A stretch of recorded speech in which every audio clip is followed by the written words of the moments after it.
friends, welcome to SASIS world. நான் உங்க சசி ரேகா. இன்னைக்கு வந்து கீரை பொரியல் தான் பார்க்க போறோம். சிறுகீரை பொரியல். இன்னைக்கு வந்து எப்படி செய்யறதுன்னு பார்க்க போறோம். ரொம்ப ஈஸி, பட் ஆனா ரொம்ப சத்துள்ள பொரியல் அது. கீரைனாவே சத்து தான். கான்ஸ்டிபேஷன் ப்ராப்ளம், அதுக்கு அப்புறம் ஸ்கின்னுக்கு, ஹேருக்கு எல்லாத்துக்குமே நல்லது. கீரை செய்யறதுக்கு பார்த்தீங்கன்னா அரை வெங்காயம் எடுத்துக்கோங்க. அதுக்கப்புறம் பச்சை மிளகா 1, அதுக்கப்புறமா காஞ்ச மிளகா 2 எடுத்திருக்கேன். அதுக்கப்புறம் பார்த்தீங்கன்னா பூண்டு எடுத்திருக்கேன்.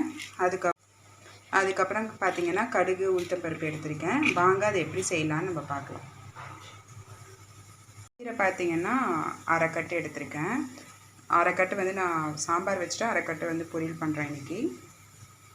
இந்த மாதிரி குட்டி குட்டியாக நறுக்கிக்கோங்க.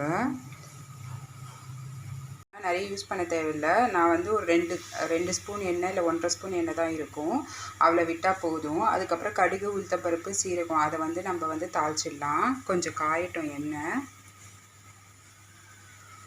எண்ணெய் காஞ்ச பிறகு பார்த்திங்கன்னா நம்ம வந்து கடுகு உளுத்தம்பருப்பு போட்டுடலாம். பார்த்திங்கன்னா கடுகு உளுத்தம்பருப்பு போட்டாச்சு, அதுவும் வந்து நல்லா வெடிச்சாச்சு. இப்போ வந்து நம்ம வெங்காயம், காஞ்ச மிளகா, பூண்டு எல்லாத்தையும் ஒன்றா போட்டுக்கலாம். போட்டுட்டு இப்போ வந்து நம்ம கொஞ்சம் கலரி விட்டுடலாம். பார்த்திங்கன்னா நல்லா வதக்கிடலாம்.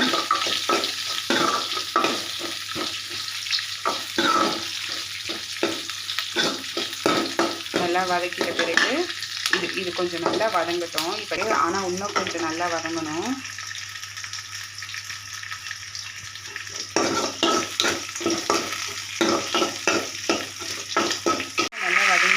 இந்த ஸ்டேஜில் பார்த்தீங்கன்னா கீரை போட்டுக்கலாம். கீரைக்கு மட்டும் தண்ணி ஊற்றாதீங்க, உப்பும் போடாதீங்க. அது நல்லா வதங்கிட்ட பிறகு அது எவ்வளோ தூரம் வதங்குதோ அதுக்கு தகுந்த மாதிரி நம்ம உப்பு போட்டுக்கலாம்.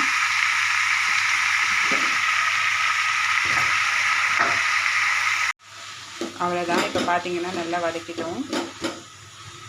இது என்ன பண்ணிவிடுங்க, ஒரு 5 மினிட்ஸ் வந்து அப்படியே மூடி வச்சிடலாம். ஏன்னா தண்ணி வந்து கீரையில் வந்து விடும், அதுலேயே கொஞ்சம் வெந்துடும். இப்போ வெந்த உடனே நம்ம பார்க்கலாம், பாதி வெந்த பிறகு நம்ம பார்க்கலாம். மூடி வச்சுக்கலாம் தட்டு போட்டு. பார்த்திங்கன்னா இப்போ க்ளோஸ் பண்ணி வச்சுட்டேன். இது நல்லா வந்து கொஞ்சம் நேரம் வேகட்டும். ஒரு கீரை வந்து ரொம்ப சீக்கிரமாக வெந்துடும், ஒரு 10 மினிட்ஸில் வந்து வெந்துடும். நம்ம பார்த்திங்கன்னா தண்ணியே நம்ம சேர்க்கவே தேவையில்லை, இந்த மாதிரி வந்துடும். தண்ணி கொஞ்சம் லைட்டாக வந்து அதுவே விட்டுடும். இப்போ இதிலே வெந்துடும். அப்படி உங்களுக்கு வேணும்னாக்கா நீங்கள் கொஞ்சம் தண்ணி ஊற்றிக்கலாம். பிகாஸ் இது தண்ணி தெளித்து தான் விடலாம், பட் நிறைய ஊற்றிடாதீங்க, இதாகிடும். இப்போ வந்து இதிலே வெந்துடுச்சு. நான் இதுக்கு தண்ணி வந்து சேர்க்க போகிறது கிடையாது. எவ்வளோ கீரை போட்டாலும் அது கொஞ்சமாக தான் கிடைக்கும். இப்போ பார்த்தீங்கன்னா நான் லைட்டாக மிளகு மட்டும் தூவ போகிறேன். சொன்னேன் இல்லைங்களா, உப்பு வந்து நம்ம இது வதங்கின பிறகு போடலாம் அப்படின்ட்டு. உப்பு வந்து இவ்வளோ போட்டால் போதும். அதுக்கப்புறம் பார்த்திங்கன்னா நான் வந்து கொஞ்சோண்டு மிளகுத்தூள் மட்டும் போட போகிறேன்.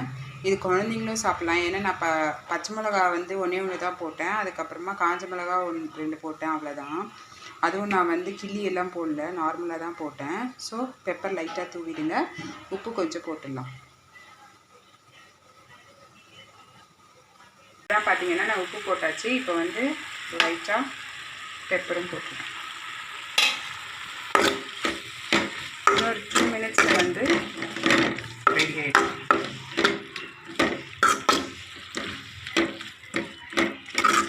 நீங்கள் வந்து தேங்காய் பூ போடுறதா இருந்தாலும் போட்டுக்கலாம். ஆனால் ஃப்ரெஷ் தேங்காய் பூ வந்து என்கிட்ட இல்லை, அது நல்லா போடல. நீங்கள் ஃப்ரெஷ்ஷாக தேங்காய் பூ போட்டுக்கலாம். இது நம்ம மூடி வச்சாச்சு. இன்னொரு 2 மினிட்ஸில் வெந்துடும்.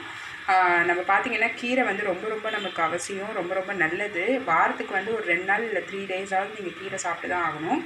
ஆனால் இந்த மாதிரி செஞ்சு சாப்பிடும்போது நமக்கு ஈஸியாகவும் நமக்கு கீரை செஞ்ச மாதிரி இருக்கும். ஒரு 6 மினிட்ஸ் இல்லை 7 மினிட்ஸில் வந்து நம்மளுக்கு கீரை கிடச்சிடும். அவ்வளோதான், கீரை பொரியல் வந்து ரெடி ஆகிடுச்சு. இன்னும் லைட்டாக ஒரு கொஞ்சம் தண்ணி மட்டும் வற்றணும், அவ்வளோதான். பார்த்திங்கன்னா சூப்பராக வெந்துடுச்சு. நம்மளுக்கு கீரை பொரியலும் ரெடி ஆகிடுச்சு. சூப்பர் டேஸ்ட்டாக இருக்குது. உப்பு எல்லாமே கரெக்டாக இருக்குது, பெப்பரும் கரெக்டாக இருக்குது. சூப்பராக இருக்குது. செஞ்சு பாருங்கள். கமெண்ட் செக்ஷனில் கமெண்ட் பண்ணுங்கள். தேங்க்யூ ஸோ மச் ஃபார் வாட்சிங்.